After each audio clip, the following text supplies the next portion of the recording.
Welcome to Porto.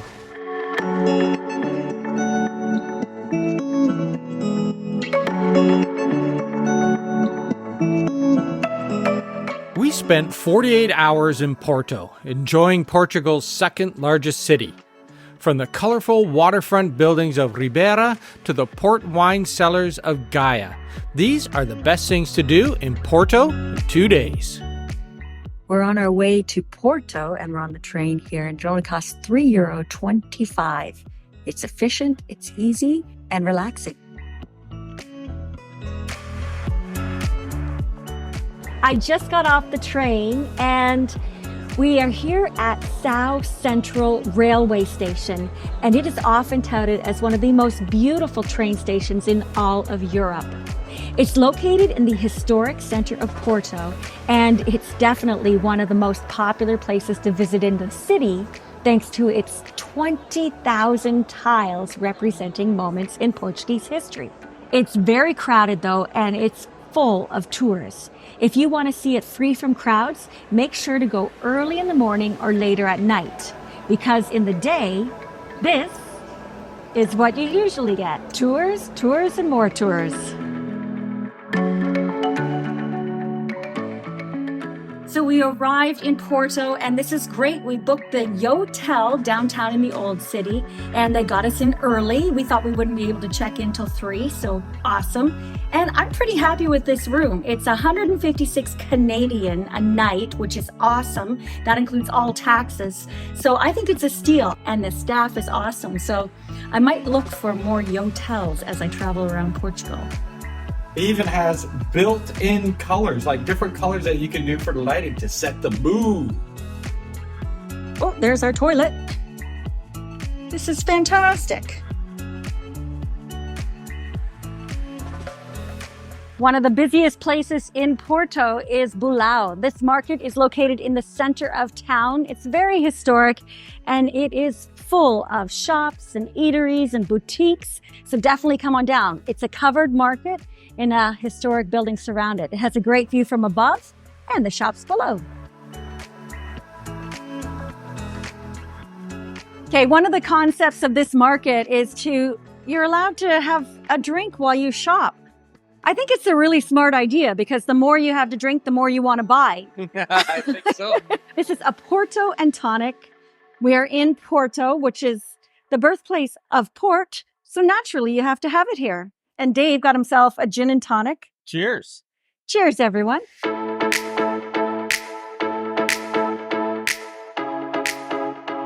Well, I feel that you can't come to a city located on a river and not go on the river.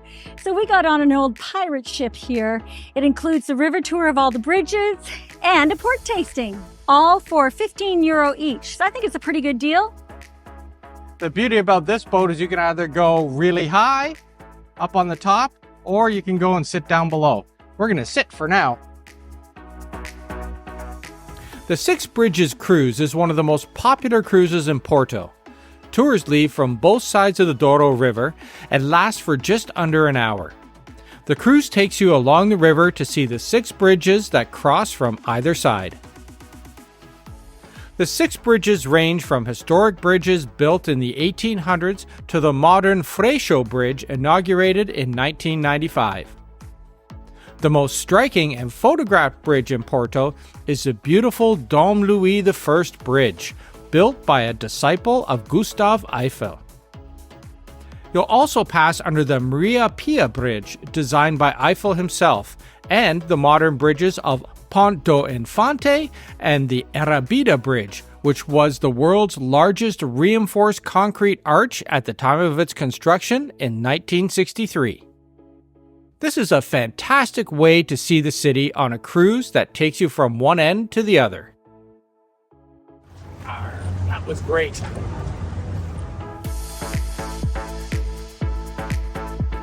So I've been looking forward to this all day. We're up here at Taylor's. I really wanted to come in and try this port because they are like supplier to the royal family. So I wanted to try their vintage line. So that's what I'm going to do.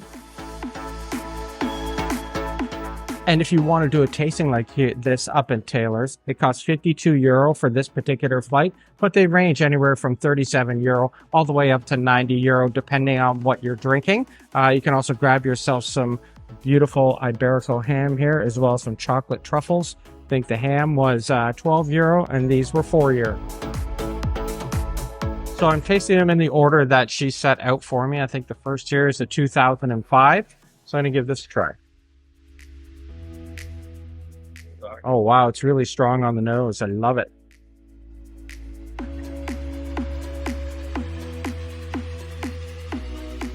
Wow, they just keep getting better.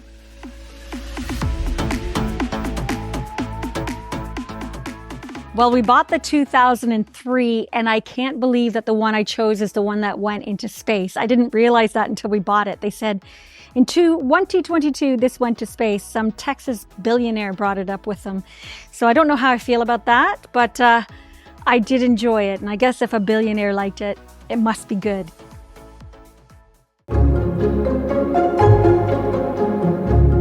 Well, make sure you come to the Portuguese can store here, and I guess some people collect port, some people collect cans. Who knew? One of the most interesting things we just came upon was the Portuguese cans. I think there's tens of thousands of cans in here. And I guess it's a thing because Dave heard somebody say, "Do you have the 85?" Portugal is world-renowned for its fish dishes, and Porto makes sure to show off that culture in the prettiest of fashions. The fantastic world of Portuguese cans takes the can tradition to a new level with its interactive stores resembling a carnival. It has music, displays, and thousands of cans. Whatever you do, don't miss going into this magical world located on the Gaia Pier.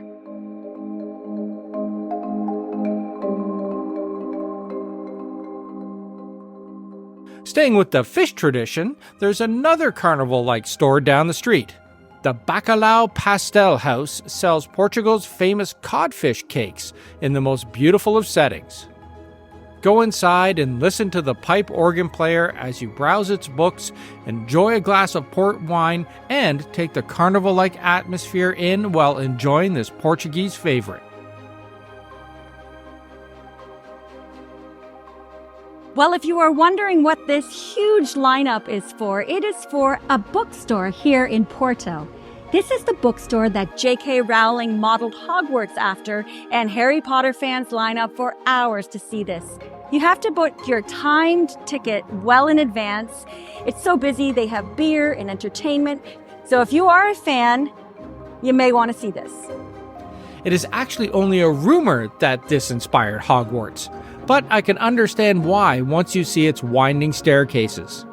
It's often ranked as one of the most beautiful bookshops in the world, so whether or not it was the inspiration for Harry Potter, it's definitely worth seeing.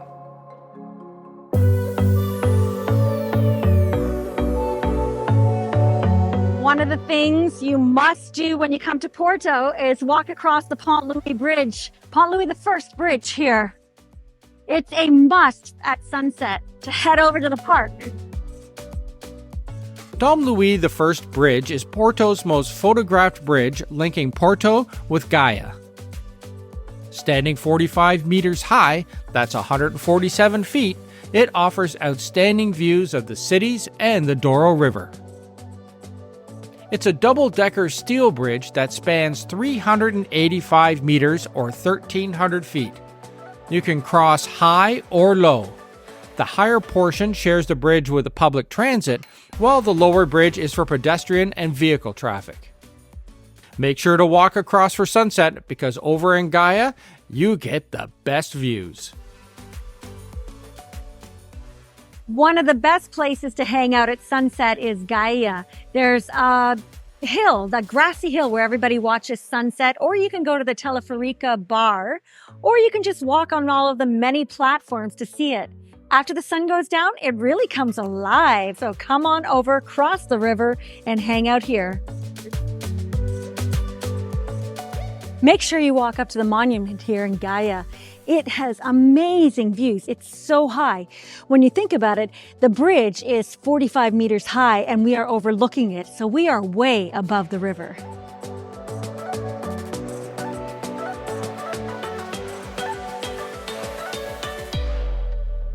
Santa Catarina is a pedestrian-friendly street that cuts through Porto. It's got a lot of high-end shopping. It has some high-end hotels. It's also where you'll find the Majestic Cafe. This is one of the top places to visit here in Porto, so make sure you go for a stroll along it.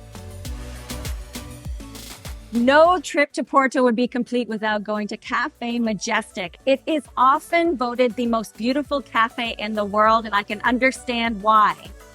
It dates back to 1921, and while it might be a little bit pricey, it's worth coming in for at least a cappuccino, but we're going to have a full breakfast.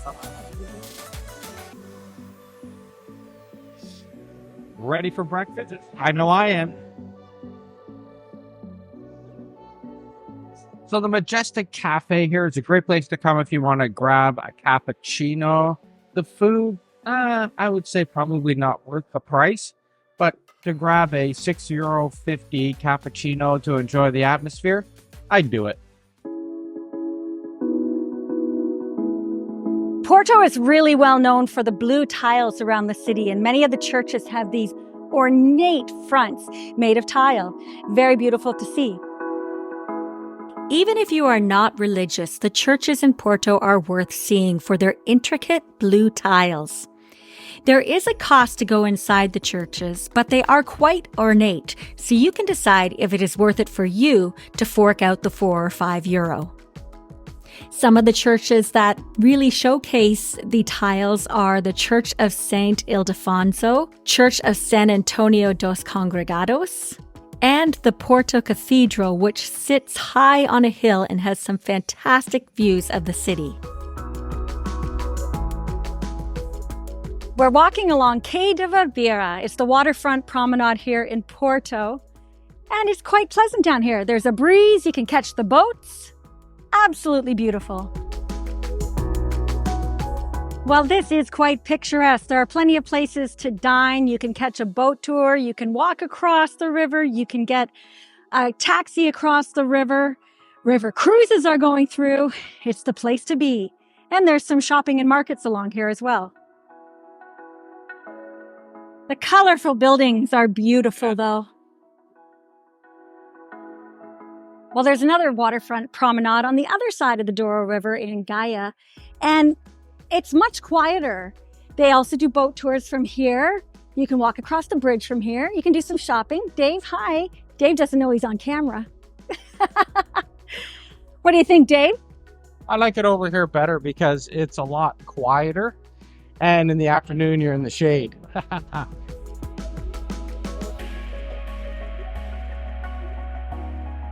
Well, all I can say is, wow! We're in the Wow District, which is the World of Wine, the new cultural district. And it is fantastic. There's places to eat, there's boutique shopping, there's all these different levels and beautiful views of both cities. Well, the new cultural district is quite beautiful. It reminds me of a little bit of the distillery district. There's a lot of artisans in here and shops, and they've put all of these new stores into the old buildings. Well, in Brazil, they speak Portuguese, and the Portuguese used to settle Brazil. So it's no surprise that you see a little paying of an homage to the Lapa Steps from Rio de Janeiro. Look at this right here. This is in the new cultural district. So we're taking the streetcar. It's midday, exactly. It's high noon. And we figure the light's pretty bad right now, so it's a good time to get on the streetcar. But most people will tell you not to take the streetcar this time because it is awfully crowded. We just had to wait for the next one because we didn't want to stand. But it's coming in 5 minutes, so it's not so bad. First on the streetcar. The city's historic trams are one of the top tourist attractions in Porto.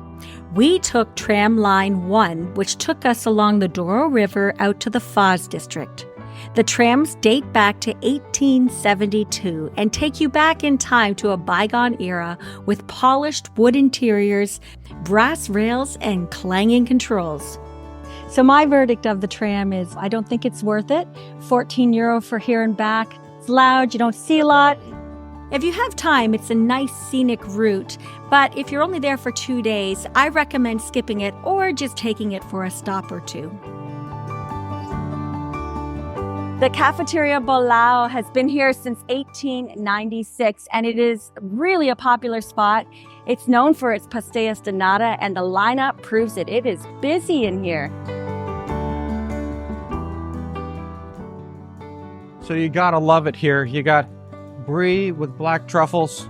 You have some carpaccio here with olive oil and salt and pepper. It's a perfect lunch, all washed down with a nice wine from the Douro Valley. Not bad. What I love is after you have your wine and your cheese, you can come and grab a coffee and a patisserie. It's full service. So coming to the market here in Porto is definitely an event. You could actually spend an afternoon here. Actually, we did. So there you have it, everything we did in Porto in 2 days. To see the exact itinerary, make sure to visit our website because we break down the route and the order that we did everything in on our website, theplanetd.com. If you enjoyed this video, make sure to subscribe and click that bell for notifications because we put out great travel videos like this every week.